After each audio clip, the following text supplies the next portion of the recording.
The bells rang. The lights shimmered. The bride looked perfect, radiant, elegant, yet distant. Aarav watched Meher walk down the aisle with a calm expression. They had agreed. Their marriage was not built on love, but on a promise between families. A business merger wrapped in silken sin. The rituals passed in a blur. When they exchanged vows, they barely looked at each other. Aarav murmured his lines with precision. Meher's voice barely rose above a whisper. They smiled for cameras, not for each other. Guests cheered. Parents beamed. Inside, two strangers quietly signed a contract called marriage. The first week in their luxurious apartment felt like walking on ice. Aarav worked long hours, rarely home before midnight. Meher, a literature graduate and passionate writer, spent her days alone, in a golden cage. "Would you like to join me for dinner tonight?" she asked one evening. "I have a meeting," Aarav replied without looking up. Meher nodded. She had two people living together, but walking in different worlds. A month passed, then two. They lived like polite roommates. One night, Meher found Aarav asleep on the couch, his laptop still on.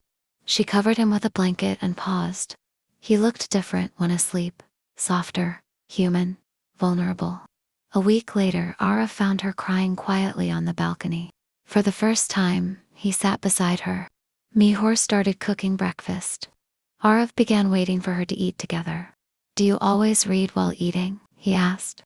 "Only when the book is better company," she teased gently. He smiled for the first time. On weekends, they began talking. About books.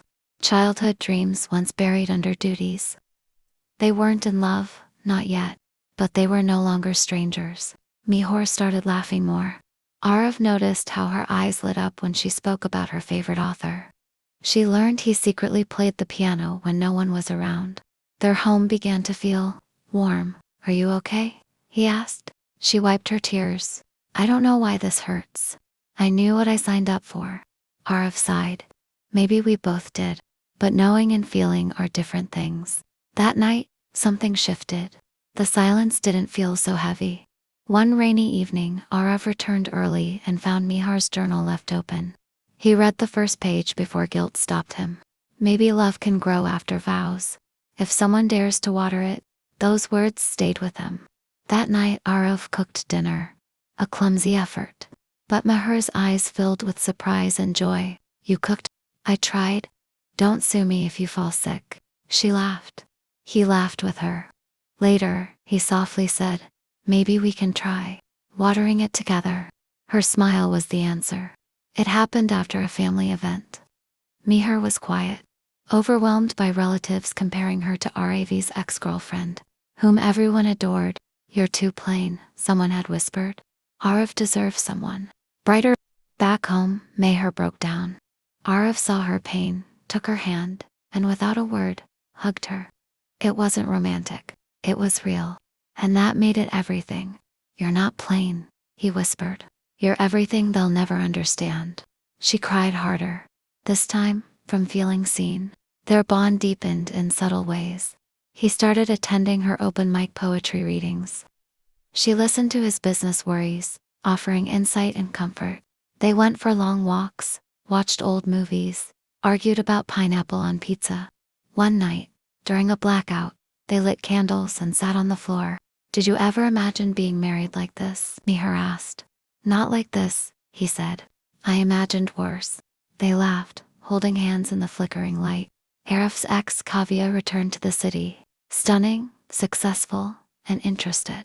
They met for coffee. Meher knew. She said nothing, but the distance returned. One night Meher quietly asked, "Do you still love her?" Aarav looked at her long and hard. "I did," he said honestly. "But now, I come home hoping to see you. Worrying about what made you smile or cry. I didn't expect this.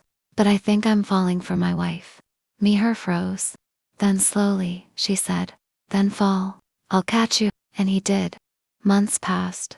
They traveled, learned new things about each other, fought like normal couples, made up like lovers.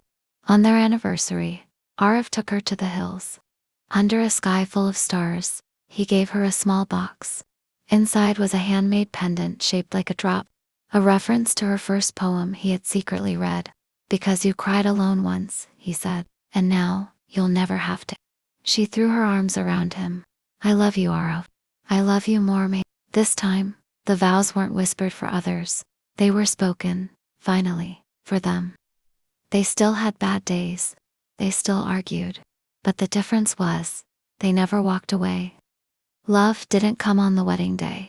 It arrived slowly, through fights, silences, shared breakfasts, and midnight confessions.